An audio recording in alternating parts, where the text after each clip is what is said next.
Small account को grow करना इतना भी मुश्किल नहीं जितना आपको लगता है। मैंने खुद बहुत स्मॉल अकाउंट से शुरुआत की थी। सिर्फ मैंने नहीं, बल्कि हमारी टीम के काफ़ी सारे लोगों ने मिनिमम अमाउंट से शुरुआत की थी। तो फिर हमने पूरी टीम के साथ डिस्कशन किया कि कैसे एक स्मॉल अकाउंट को बड़ा बना सकते हैं, उसमें क्या क्या प्रॉब्लम आ सकती है, किन किन चीज़ों का ध्यान रखना है।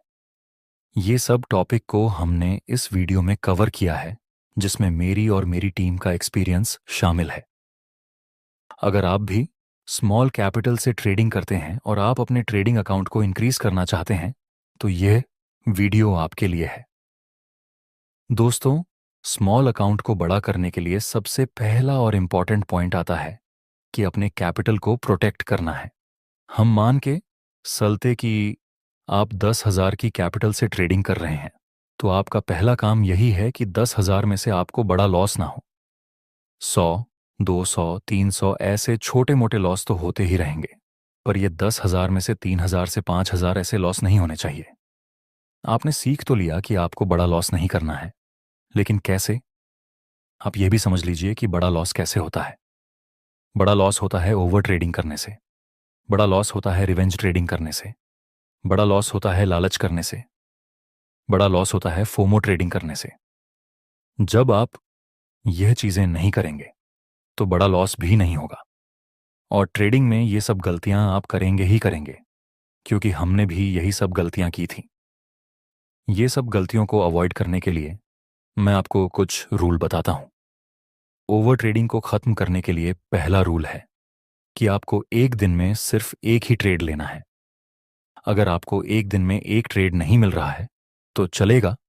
अगर आपको 2 दिन में भी एक ट्रेड नहीं मिल रहा है, वह भी चलेगा। अगर आपको 3 दिन में भी एक ट्रेड नहीं मिल रहा है तो वह भी चलेगा। लेकिन एक दिन में आपको सिर्फ एक ही ट्रेड लेना है, वह भी अगर मिले तो। दिन में एक ट्रेड मिला, उसमें प्रॉफिट हो या loss does not matter. Revenge trading को अवॉइड करने के लिए दूसरा rule, shut down your device. जब भी आपको लॉस होता है, तब तब आपके दिमाग में पहला थॉट आता है कि बस रिकवर कर लो। अगर आज 500 का लॉस होता है तो आप सोचेंगे कि बस मैं 500 आज रिकवर कर लूं। यह 500 रिकवर करने के चक्कर में आप दूसरे 500 का लॉस करते हैं, फिर 1,000, फिर 2,000। इस तरह से आप पूरा अकाउंट खाली कर देंगे। देखिए, स्टॉक मार्केट हमेशा रहेगा, यह कहीं नहीं जाने वाला। इसीलिए जब भी लॉस हो, अपना डिवाइस ऑफ करिए और दूसरे काम में व्यस्त हो जाइए। जो भी लॉस हुआ है उसको हम बाद में रिकवर कर लेंगे। Loss is a part of business, ऐसे माइंडसेट के साथ काम करिए।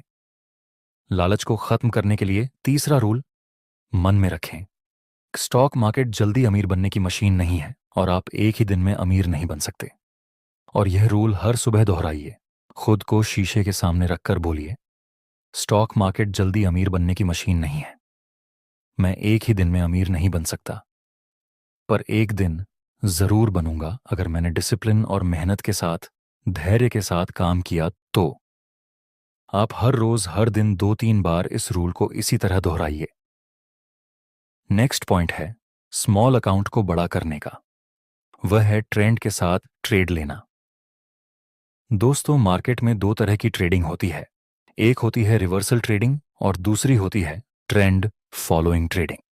रिवर्सल ट्रेडिंग में फायदा यह है कि इसमें आपको बड़े बड़े प्रॉफिट मिलेंगे, जैसे 1 से 3, 1 से 4, 1 से 5।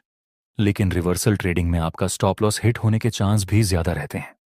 और ट्रेंड फॉलोइंग ट्रेडिंग में आपको 1 से 2 या 1 से 3 का रिस्क रिवॉर्ड रेशियो मिले, लेकिन इसमें आपका स्टॉप लॉस हिट होने के चांस कम रहते हैं। इसलिए मेरा सजेशन रहेगा कि आप ट्रेंड फॉलोइंग ट्रेडिंग करें। इसमें स्टॉप लॉस कम हिट होंगे और अकाउंट भी ग्रो हो जाएगा धीरे धीरे। नेक्स्ट पॉइंट है, जब आपका अकाउंट स्मॉल रहता है तब आप बाय डिफॉल्ट एक मिस्टेक करते हैं। वह है कि अपने स्टॉप लॉस को मिनिमम कर देना। देखिए, यहां इस सपोर्ट के पास हैमर और कंफर्मेशन कैंडल बनी है। अब स्मॉल अकाउंट की वजह से लोग यहां पर स्टॉप लॉस लगाते हैं। हालांकि एग्जिट स्टॉप लॉस यहां पर बनता है हैमर के लो से थोड़ा नीचे। पर लोगों को लगता है कि वह स्टॉप लॉस स्मॉल रखेंगे तो उसको प्रॉफिट भी बड़ा मिल जाएगा। आपको ऐसी गलती नहीं करनी है। आपको वहीं पर एसएल रखना है जहां पर वो होना चाहिए। अगर बाय चांस आपको बड़ा एसएल देना पड़ रहा है और अकाउंट भी स्मॉल है, तो ऐसे ट्रेड को अवॉइड कर दीजिए और दूसरा स्टॉक फाइंड कीजिए। सिर्फ और सिर्फ अकाउंट स्मॉल होने की वजह से आप एसएल के साथ छेड़छाड़ नहीं कर सकते। नेक्स्ट पॉइंट, जब आप छोटे अमाउंट से ट्रेडिंग करते हैं तब जरूरी रहता है कि आप सिर्फ वही ट्रेड में एंट्री करें जिसमें मैक्सिमम चांस हो कि मार्केट आपकी डायरेक्शन में मूव करे। या मैं ऐसा कहूं कि आपको सिर्फ और सिर्फ हाई क्वालिटी ट्रेड ही लेने चाहिए। हाई क्वालिटी ट्रेड किसे कहते हैं? ऐसे ट्रेड जिसमें आपको मल्टीपल कंफर्मेशन मिलती हो। जैसे कि यहां पर आप देख सकते हैं मार्केट अपर ट्रेंड में है, यहां पर आपको ट्रेंड लाइन का सपोर्ट भी मिला और मार्केट ने इस रेजिस्टेंस को भी ब्रेक कर दिया ऊपर की तरफ, जो कि आगे सपोर्ट का काम कर सकता है। नेक्स्ट मार्केट नीचे आता है और बुलिश और कंफर्मेशन कैंडल का सिग्नल मिला। एक ही ट्रेड में आपको मल्टीपल चीजें को देखना है। अगर आप ऐसे ट्रेड लेंगे तो मैक्सिमम चांस रहेंगे कि आपका प्रॉफिट टारगेट हिट हो जाए, और इसमें अगर आप इसमें ट्रेड लेंगे तो यहां प्रॉफिट टारगेट रख सकते हैं। इस ट्रेड में आपको 1 से 2 का रिस्क रिवॉर्ड रेशियो मिल सकता है।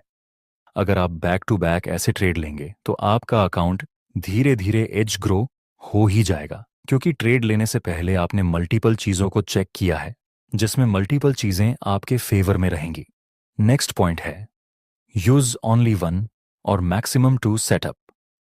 दोस्तों, स्मॉल अकाउंट को ग्रो करने के लिए जरूरी है कि आप 1 या 2 सेटअप का ही यूज करें। आई नो कि YouTube में बहुत सारी स्ट्रैटेजी और सेटअप अवेलेबल हैं, लेकिन ये सभी स्ट्रैटेजी को एक साथ यूज करना समझदारी का काम नहीं रहेगा। मान लीजिए कि आप ब्रेकआउट स्ट्रैटेजी यूज करते हैं, उसमें आपको 1000 का लॉस हुआ। आपको लगा कि ये स्ट्रैटेजी काम नहीं करती। आपने दूसरी स्ट्रैटेजी सीखी, उसमें थोड़ा प्रॉफिट हुआ, थोड़ा लॉस। आपको लगा कि ये स्ट्रैटेजी भी काम नहीं करती। आपने तीसरी स्ट्रैटेजी ट्राई की, उसमें भी थोड़ा प्रॉफिट हुआ, थोड़ा लॉस हुआ। आपको लगा ये स्ट्रैटेजी भी काम नहीं करती। फिर से आपने चौथी स्ट्रैटेजी ट्राई की। अगर आप इस तरह से काम करेंगे तो हो सकता है कि आप एक लूप में फंस जाएं, जिसको हम लर्निंग लूप ट्रैप बोलते हैं। आपने एक स्ट्रैटेजी सीखी, उसमें रिजल्ट नहीं मिला। आप यूट्यूब में गए, दूसरी स्ट्रैटेजी ट्राई की, रिजल्ट नहीं मिला। फिर से यूट्यूब में गए, स्ट्रैटेजी ट्राई की, रिजल्ट नहीं मिला। फिर से यूट्यूब में गए, स्ट्रैटेजी ट्राई की। इस तरह से आप लर्निंग लूप ट्रैप में फंस जाते हैं, जिसमें आपका अकाउंट बड़ा नहीं होगा, पर एक दिन अकाउंट खाली जरूर हो सकता है। सीखने में कोई बुराई नहीं है, पर आपके सीखने का तरीका गलत है। स्ट्रैटेजी को सीखने का सही तरीका है कि सबसे पहले कोई एक सेटअप का पूरा नॉलेज ले लीजिए, यूट्यूब से, बुक से, कहीं से भी। फिर उसी स्ट्रैटेजी को बैक टेस्ट करो, इंडियन मार्केट में, क्रिप्टो मार्केट में, फॉरेक्स मार्केट में, जिसमें भी आप काम करते हो। वहां आप मिनिमम 100 ग्राफ को देखें कि आपने जिस स्ट्रैटेजी को सीखा है उसका परफॉर्मेंस कैसा है, उसकी एक्यूरेसी कैसी है, उस स्ट्रैटेजी में मंथली आपको कितने ट्रेड मिलते हैं, ट्रेड में कितना रिस्क रिवॉर्ड रेशियो मिलता है, कौन सी टाइम फ्रेम में आपकी स्ट्रैटेजी बढ़िया रिजल्ट देती है। ये सब डाटा मिल जाएगा। आपको किसी स्ट्रैटेजी की 100 ग्राफ में प्रैक्टिस करनी है। तब ग्रिप बनने के बाद उस स्ट्रैटेजी को पेपर ट्रेडिंग से फिल्टर करें। मिनिमम 10 ट्रेड तो होने ही चाहिए पेपर ट्रेडिंग में, जिस सेटअप को आपने सीखा और प्रैक्टिस की है उसकी। उसके बाद रियल मनी से ट्रेड करो। ये होता है सही तरीका सेटअप और स्ट्रैटेजी को सिलेक्ट करने का। नेक्स्ट पॉइंट, स्मॉल अकाउंट को बड़ा करने के लिए आपको रिस्क मैनेजमेंट को पहली प्रायोरिटी देनी पड़ेगी। ट्रेड लेते समय आपको सिर्फ उस ट्रेड को सेलेक्ट करना है जिसमें आपको 1 से 2 या फिर 1 से 3 का रिस्क रिवॉर्ड रेशियो मिले। 1 के रिस्क रिवॉर्ड रेशियो में भी अकाउंट ग्रो हो सकता है, लेकिन इसमें बेहतर रिजल्ट नहीं मिलता। और अगर आपका रिस्क रिवॉर्ड रेशियो 1 से भी कम है, मतलब कि किसी ट्रेड में आप 100 का लॉस लेते हैं और 90 का प्रॉफिट, तो फिर अकाउंट को ग्रो करना भूल ही जाइए। मैं बार बार बोलता हूं, ट्रेडिंग में रिस्क मैनेजमेंट और डिसिप्लिन ही ऐसी चीजें हैं जो आपको प्रॉफिटेबल ट्रेडर बनाने की ताकत रखती हैं। बाकी स्ट्रैटेजी और सेटअप का रोल सिर्फ 20% है। 80% रोल रिस्क मैनेजमेंट, डिसिप्लिन और माइंडसेट का है। दोस्तों, आपको ये वीडियो कैसा लगा कमेंट में ज़रूर बताना।